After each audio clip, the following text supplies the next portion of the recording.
First of all, let's get into a bit of the backstory of these accusations or allegations of killings of civilians by British troops in two different conflict zones, Afghanistan and Iraq. There was an investigative team that was made. Tell us a little about the IHAT team. Well, you have 11 different detectives. It's hard to dismiss such a thing.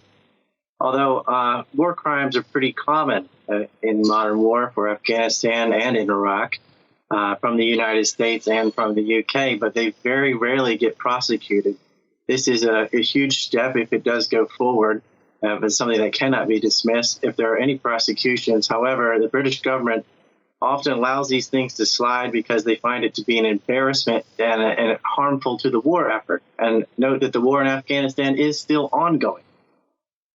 So the Iraq historical allegations team, when it was closed down in 2017, it was essentially because of what you just explained. But it was created also by the Labour government back in 2010. What was the main purpose of creating such a team? Well, of course, it is what it says it is. There were so many abuses, especially something else happened at the same time in 2017. Prior to that, you had this massive break in Abu Ghraib torture prison from the United States, and there was public backlash from that, which spilled over into the UK as well. So they wanted to know.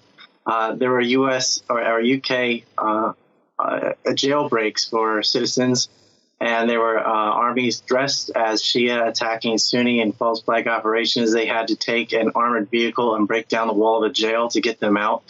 So they are starting a division of sectarian violence intentionally. The public got wind of this, as well as more and more leaks from whistleblowers, especially from WikiLeaks. And so this investigative team was put together to sort out, well, okay, what kind of crimes are happening from the UK side. And it discovered not only the murder of civilians, but also torture and sexual depravity of detainees, people completely helpless in their custody. There are allegations of rape. Right. In the Foreign Secretary, the UK's Foreign Secretary Dominic Raab, he said that all these allegations, that whatever evidence there was, they've been looked at, and he's pretty much dismissed the case. Is this chapter again closed, or is there any possibility that a new investigation will start or a new team will be created to probe whether these stand true or not? No, this chapter is not closed, and he's dismissing that based on political reasons, not based on what the evidence is. This is 11 different detectives. They didn't come to this without strong evidence. They know how hard it is to get prosecutions in these kinds of cases. But the family members of the victims are not going to give up just because of these political maneuvers. They will continue to push and have these investigations heard and the evidence seen. And in the court of public opinion, I think it's already well known that both the United States and the United Kingdom commit war crimes. Back then, when the IHAT was created, when investigations were underway, there were some 3,400 cases that needed to be looked into before IHAT closed, and just 20 were left. Back then, we saw the media focus shift from horror at what British soldiers were doing to innocent civilians in war-torn Iraq and Afghanistan to suddenly a lot of anger and a lot of severe criticism to human rights activists or lawyers, and they were being blamed for having an agenda and bias and just sort of seeking out opportunities. What's to say that this will not repeat?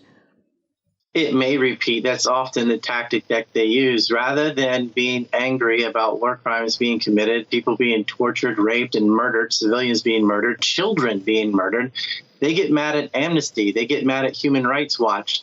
And they knick-knack around about gender issues and social ills that are popular in the UK today as sort of an edgy buzzword to go after groups for, rather than looking at the content of very serious allegations of war crimes, which is far more serious than percentages of females or transgenders or what have you on this group or not.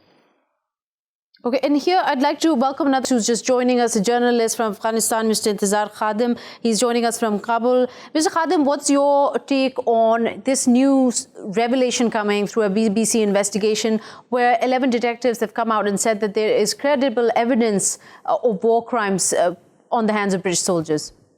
Well, I think it's not only British forces who came to Afghanistan and Iraq and who have committed this heinous attack, and then they took the life of civilians, and that is really considered a war crime. Afghanistan is not exceptional in that cases, so that's happening all over when the international forces, no matter what under what flag they're coming. So yeah, of course that's shocking. In Afghanistan, I think we have a lot of cases as well.